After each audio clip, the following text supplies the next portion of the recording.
শ্রমিকের পুঁজি হচ্ছে তার শ্রম, তার জীবন যৌবন সব দিয়ে আপনার ফ্যাক্টরিরে একেবারে শীর্ষে নিয়ে গেল, শেষ জীবনে আপনি মালিক তারে ভুলে গেলেন, এরকম আছে না নাই?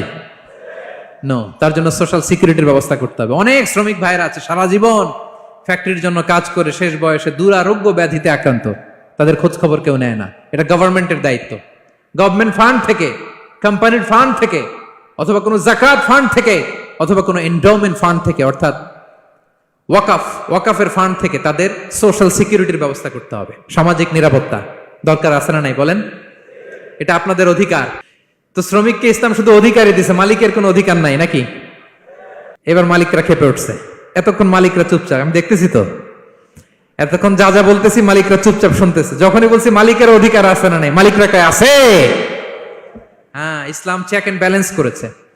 ইসলাম হচ্ছে ভেরি ব্যালেন্সড রিলিজিয়ান, ভারসাম্যপূর্ণ একটা জীবন ব্যবস্থা। শ্রমিকেরও দায়িত্ব আছে। শ্রমিকেরও কি প্রিয় ভাইয়েরা দায়িত্ব আছে। মুসা আলাইহিস সালাম ফেরাউনের বাবুর্চিকে এক থাপ্পড় মারলেন রেগে মেগে। উনি থাপ্পড় মারছিলেন আদব শিক্ষা দেওয়ার জন্য, কিন্তু বেচারা সাথে সাথে মরে গেছে। উনি মারছিলেন আদব শিখানোর জন্য, বেচারা যে মরে যাবে মুসা আলাইহিস সালাম জানতেন না। এখন দেখে সর্বনাশ, সেটা তো মরে গেছে, অক্কা পাইছে। উনি দিলেন দৌড়। মুসা আলাইহিস সালাম দৌড়াতে দৌড়াতে প্রাণ ভয়ে চলে গেলেন আরেক সীমান্তে, মিশর ছেড়ে আরেক এলাকায়। যে দেখে কিছু লোক ধাক্কাধাক্কি করে তাদের উটগুলোকে পানি খাওয়াচ্ছে, আর দুইটা মেয়ে পাশে চুপ করে বসে আছে। উনি বুঝতে পারলেন মেয়েগুলো এই ইয়াং ছেলেদের সাথে ধাক্কাধাক্কি করে টিকতে পারবে না। উনি এগিয়ে গেলেন, বললেন তোমরা পানি খাওয়াবো ওটদেরকে? হ্যাঁ খাওয়াবো, আসো। উনি ওটগুলো নিয়ে সবাইকে সরিয়ে পানি খাইয়ে দিলেন, মেয়েরা চলে গেল। এবার বাবার কাছে যেয়ে বলল, বাবা এমন এক ছেলের সন্ধান পাইছি, ছেলেটা খুব ভালো, আমাদের চেহারার দিকে তাকায় না, মাটির দিকে তাকিয়ে কথা বলে। আজকে এই লোক না থাকলে আমরা আমাদের ওটগুলোকে পানি খাওয়াতে পারতাম না। আর ভিনদেশী লোক, আমরা চিনিও না। ইন্না খায়রা মান ইস্তাজারতাল কবিয়ুল আমিন। বাবা কাজ করেন, আমাদের তো রাখাল লাগবে, আমাদের দেখভাল করার জন্য তো একজন সুপারভাইজার দরকার, এই ছেলেকে আপনি কাজে রেখে দেন। সুবহানাল্লাহ পড়বেন না? হ্যাঁ, বাবা বললো যাও নিয়ে আস। মেয়ে দুজন যে বললো আব্বার কাছে চলেন, আব্বা আপনার কথা বলবে, আপনার সাথে আলাপ করবে। মুসা আলাইহিস সালাম বললেন ঠিক আছে, তোমরা পেছনে পেছনে যাও, আমি তোমাদের আগে আগে যাই। তোমরা আমাকে বলবা যে ডানে না বায়ে না সামনে। সুবহানাল্লাহ পড়বেন না? কি চরিত্র, কি চরিত্র ছিল যাদের, যাতে করে তাদের দিকে তাকানো না লাগে। মুসা আলাইহিস সালামের নজর যেন তাদের দিকে না পড়ে। মুসা আলাইহিস সালাম বললেন আমি আগে যাই, তোমরা পিছন থেকে বলো ডানে না বায়ে, কোন গলি, কোথায় যাব। আল্লাহু আকবার। তো যাওয়ার পরে মুসা আলাইহিস সালামের সততা, এই বিশ্বস্ততা আর স্ট্রেংথ, শক্তি দেখে ওনাকে কাজে রেখে দিলেন মেয়ে দুইটার বাবা। সুবহানাল্লাহ বলেন। আর বললেন এত বছর কাজ করবা, পারিশ্রমিক হচ্ছে কাজ যখন শেষ আমার এক মেয়েরে তোমার কাছে বিয়ে দিয়ে দিব। আল্লাহু আকবার। ওনারও থাকার জায়গা নাই, আশ্রয়ের কোনো বন্দোবস্ত নাই, আল্লাহ ব্যবস্থা করে দিলেন। আলহামদুলিল্লাহ পড়েন। তাহলে বিশ্বস্ত হইতে হবে। বিশ্বস্ত যেই, তার রুজির ব্যবস্থা করে দেয় কে? এই যে মুসা আলাইহিস সালাম ফেরাউনের বাবুর্চিকে থাপ্পড় মেরে চলে গেলেন, পরিচিত কেউ নাই, রিজিকের বন্দোবস্ত নাই, কিন্তু বিশ্বস্ততার কারণে আল্লাহ তাআলা রিজিকের ব্যবস্থা করে দিলেন। তাহলে এক নাম্বার মালিকের অধিকার হচ্ছে লয়ালটি। তাহলে শ্রমিকের দায়িত্ব হচ্ছে কোম্পানিকে যে সার্ভিস তার দেওয়া, এটা পূর্ণাঙ্গ রূপে দিতে হবে। এটা হচ্ছে শ্রমিকের দায়িত্ব। এক নম্বরের দায়িত্ব হচ্ছে লয়ালটি, আমানতদারিতা। এক নম্বর দায়িত্ব কি? আপনি বেতন নেন আপনার বসের কাছ থেকে, কোম্পানির কাছ থেকে, কিন্তু সার্ভিস দেন আরেক কোম্পানির, হবে? বলেন। যার নুন খাই তার গুণ গাইতে হবে। আপনি যেই কোম্পানি থেকে স্যালারি নেন, সার্ভিস আপনার তাকে দিতে হবে। লয়ালটি থাকতে হবে, বিশ্বস্ততা, এটা জরুরি, এটা থাকতে হবে। আপনার মালিক আপনার কাছ থেকে এই লয়ালটি প্রাপ্য, সেজন্য আপনার উপর আস্থা রাখে, আপনার বস যেন আপনার উপর আস্থা রাখতে পারে, এইটা মালিকের অধিকার। কথা কি বুঝেন? বিষ্ণু ইসা ইসলাম বলেন সালাসাতুন লাহুম আজরান। তিন শ্রেণীর ব্যক্তি আছে যাদেরকে আল্লাহ যে কোনো কাজ করলে ডাবল রিওয়ার্ড দিবে, ডাবল। আপনি নামাজ পড়লে যাওয়া সওয়াব, এক করলে দ্বিগুণ সওয়াব। এর মধ্যে এক শ্রেণীর হচ্ছে ওয়াল আবদুল মামলুক ইদা আদ্দা হাক্কাল্লাহ ওয়া হাক্কা মাওয়ালিহ। ওই দাস যে তার আল্লাহর ইবাদত করে, আল্লাহর হকও পালন করে, আর তার মনিবের হকও পালন করে। এখানে দাস বলতে শুধু আগের সময়ের দাসই নয়, বর্তমান সময়ের যারা কর্মজীবী তারাও। কোন কর্মজীবী সে যদি আল্লাহর বিধান, আল্লাহর হক আদায় করে, পাশাপাশি যার আন্ডারে সে কাজ করে তার হকও আদায় করে, বিষ্ণু ইসা ইসলাম বলেন সব কাজে তার প্রতিদান হবে ডবল ডবল। পড়েন আল্লাহু আকবার। শ্রমিকদের বিশ্বস্ত হইতে হবে।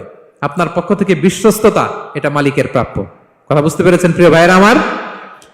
2 নাম্বার, চুক্তি অনুযায়ী শ্রম দেওয়া। এটা একজন শ্রমিকের দায়িত্ব। আপনার দায়িত্ব হচ্ছে 8 ঘন্টা কাজ করবেন, আপনি 6 ঘন্টা করেন আর 2 ঘন্টা এটা নিয়ে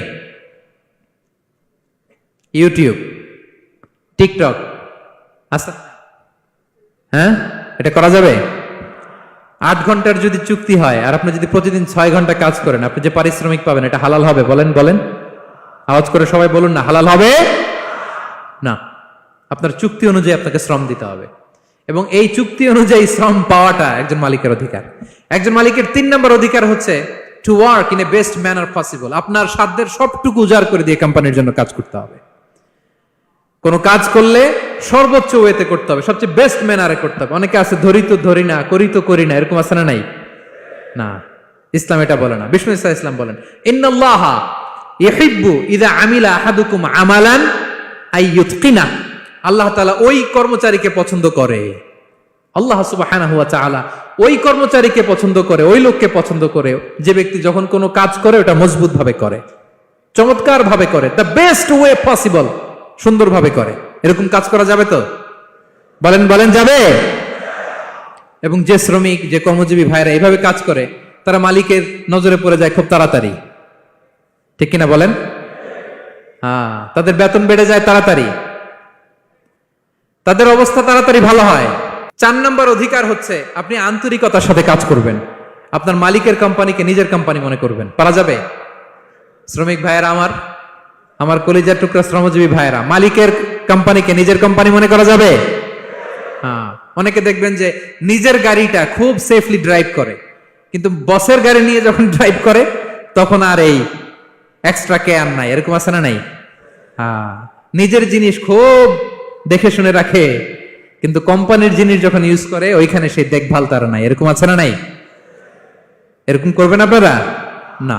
আপনি যে কোম্পানিতে কাজ করেন এটা নিজের কোম্পানি, ওইটার উত্তর সাকসেস, সফলতার জন্য আপনাকে আন্তরিক হইতে হবে। তাহলে এই 4টা অধিকার আল্লাহ তাআলা প্রত্যেকটা মালিককে দিয়েছে। তাহলে চেক এন্ড ব্যালেন্স হয়েছে? কথা কি সবাই বুঝতে পারছেন? আলহামদুলিল্লাহ। পড়েন। পুরো আলোচনার সামারি বলি 1 মিনিটে।